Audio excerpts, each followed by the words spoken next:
Rashid Bajpe station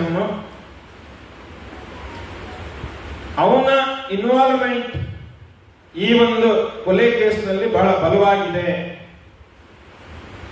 Suhas ಶೆಟ್ಟಿಯ ಸ್ನೇಹಿತರು ಇವಾಗ ಹೇಳ್ತಾ ಇದ್ದಾರೆ, ಅವನು ಅವಾಗ ಹೇಳ್ತಾ ಇದ್ದ, ರಶೀದ್ ಎನ್ನುವಂತ ಹೆಡ್ ಕಾನ್ಸ್ಟೇಬಲ್ ಅವಾಗ ಫೋನ್ ಮಾಡ್ತಾನೆ, ಬಹಳ ಹಿಂಸೆ ಕೊಡ್ತಾನೆ, ಕಳೆದ 1 ತಿಂಗಳಿಂದ ನಿರಂತರವಾಗಿ ಅದನ್ನ ಮಾಡ್ತಾ ಇದ್ದಾನೆ ಅನ್ನುವಂಥದ್ದನ್ನ ಸುಹಾಸ್ ಶೆಟ್ಟಿ ಅವನ ಸ್ನೇಹಿತರ ಜೊತೆ ಹೇಳ್ಕೊಂಡಿರುವಂತಹ ಒಂದು ಸುದ್ದಿ ಬೇರೆ ಅವನ ಸ್ನೇಹಿತರು ಇವಾಗ ಹೇಳ್ತಾ ಇದ್ದಾರೆ.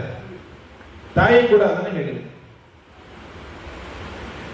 ಅಂದ್ರೆ ಈಗಾಗಲೇ ಈ ಸುದ್ದಿ ಬಂದಿದೆ. ಅಂದ್ರೆ ಅದಕ್ಕೆ 3 ದಿವಸ ಮುಂಚೆ ಎಸಿಪಿನೋ ಯಾವುದು ಅಧಿಕಾರಿ ಇವನ್ನ ಕರೆಸ್ಬಿಟ್ಟು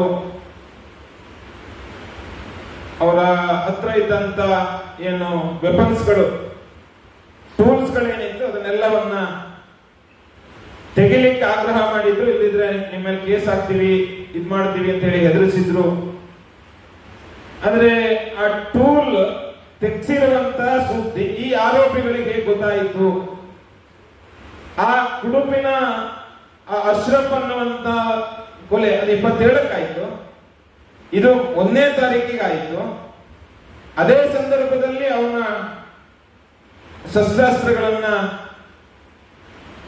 ತೆಗೆಸಿದರೆ ಅದೇ ಆದ ನಂತರದ 3 ದಿವಸಕ್ಕೆ ಇದಾಗಿದೆ. ಅಂದ್ರೆ ಒಂದು ಬಲವಾದ ಮಾಹಿತಿ ಆ ಆರೋಪಿಗಳಿಗೆ ಸಿಕ್ಕಿದೆ. ಅದು ಬಹುಶಃ ಈ ರಶೀದ್ ಹೆಡ್ ಕಾನ್ಸ್ಟೇಬಲ್ ಮುಖಾಂತರವೇ ಅದಾಗಿರ್ಬೇಕು. ಹಾಗಾಗಿ ಈ ರಶೀದನನ್ನ ತನಿಖೆಗೆ ಒಳಪಡಿಸಿದ್ರೆ ಬಹುಶಃ ಇದರ ಹಿಂದೆ ಯಾರ್ಯಾರಿದ್ದಾರೆ ಅನ್ನುವಂತಹ ಪೂರ್ಣ ಒಂದು ಮಾಹಿತಿ ದೊರಕಬಹುದು ಅಂತ ಅನ್ಸುತ್ತೆ.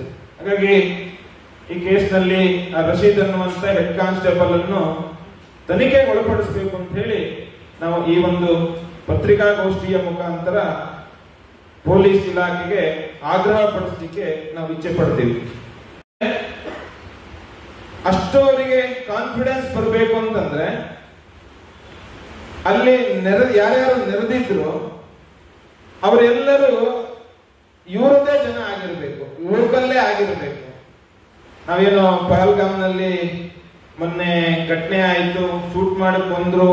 ಆ ಸಂದರ್ಭದಲ್ಲಿ ಅಲ್ಲಿ ಯಾರು ವ್ಯಾಪಾರ ಮಾಡ್ತಾ ಇದ್ರು, ಬೇರೆಯವರು ಇದ್ರು, ಲೋಕಲ್ಸಿನ ಏನು ಇನ್ವಾಲ್ವ್ಮೆಂಟ್ ಇತ್ತು ಅದೇ ರೀತಿಯ ಒಂದು ದೃಶ್ಯ ಇಲ್ಲೂ ಕೂಡ ಅನುಮಾನ ಬರುತ್ತೆ. ನಾವು ಹಿಂದೆ ಟೆರರಿಸ್ಟ್ಗಳನ್ನ ಅವ್ರ ಘಟನೆ ಆದ್ಮೇಲೆ ಅಲ್ಲಿಯ ಮುಸ್ಲಿಂ ಮಹಿಳೆಯರೇ ಅವರನ್ನ ಎಸ್ಕೇಪ್ ಆಗ್ಲಿಕ್ಕೆ ಈ ತರದಕ್ಕೆ ಸಹಾಯ ಮಾಡ್ತಾರೆ, ಬೇರೆ ಗಲಭೆಗಳ ಸಂದರ್ಭದಲ್ಲಿ ಕಲ್ಲು ಗಿಲ್ಲು ಈ ತರದನ್ನೆಲ್ಲ ಸಂಗ್ರಹ ಮಾಡಿಕೊಡ್ತಾರೆ ಅನ್ನೋದನ್ನ ನೋಡಿದ್ವಿ, ಕೇಳಿದ್ವಿ. ಈ ಘಟನೆಯಲ್ಲೂ ಆ ರೀತಿಯ ಇಬ್ರು ಬುರ್ಕಧಾರಿ ಮಹಿಳೆಯರು ಆ ಘಟನೆ ಆದ ನಂತರ ಅವರು ಬಹಳ ಆರಾಮವಾಗಿ ಎಸ್ಕೇಪ್ ಆಗ್ಲಿಕ್ಕೆ ಒಂದು ಸಹಾಯವನ್ನ ಮಾಡಿದ್ರು. ಅಂದ್ರೆ